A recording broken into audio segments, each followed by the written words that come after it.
Hello, రే చిత్రగుప్తుడు, ఎక్కడున్నా? మార్కెట్లో. నువ్వు ఆ మాంసం కొట్టు ఉంది కదా, అక్కడికి వెళ్ళి 1 కేజీ మాంసం కొట్టించరా. మెత్తన ముక్కలు కట్టించి పడరా. వండింతాం ఇంటికాడ. నువ్వు ఎక్కడున్నావు ఇప్పుడు? మార్కెట్లోనే ఉన్నావా? పడుకొచ్చాయి. డబ్బులు నీకు ఇది వరకు ఇచ్చాను కదా, నీ దగ్గర ఉన్నాయి కదా, పడుకొచ్చాయి. తెచ్చాయి. 5 నిమిషాల్లో వచ్చేయాలి మరి. ఉంటానే.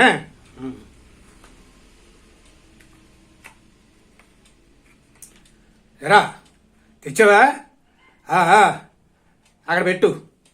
మరి మిగతా సామాన్లు లేరా? మరి మాంసం అంటే మాంసం కూడా తెస్తే ఎలా వండుతారు? దాంట్లో కారం దాంట్లో మిగతా ఆ మిరపకాయలు ఉల్లిపాయలు పడతాయి కదా, ఉప్పు గిప్పు అని తేవద్దా? తెంగ వచ్చి ఏం చేసుకోమంటుందండి? ఎలా వండుతారు ఇంట్లోనే? మాంసం తెమ్మన్నప్పుడు దానికి సంబంధించిన ఏమన్నా ఉంటే అవి కూడా అక్కడ అడిగి తేవాలా. ఆ పచ్చరి కొట్ల అక్కడ పెట్టేసి పో.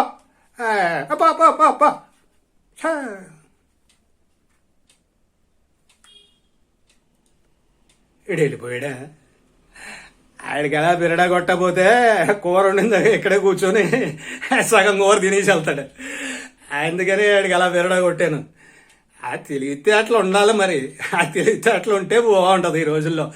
తెలివితేటలు లేకపోతే మనం ఎందుకు పనికిరాం.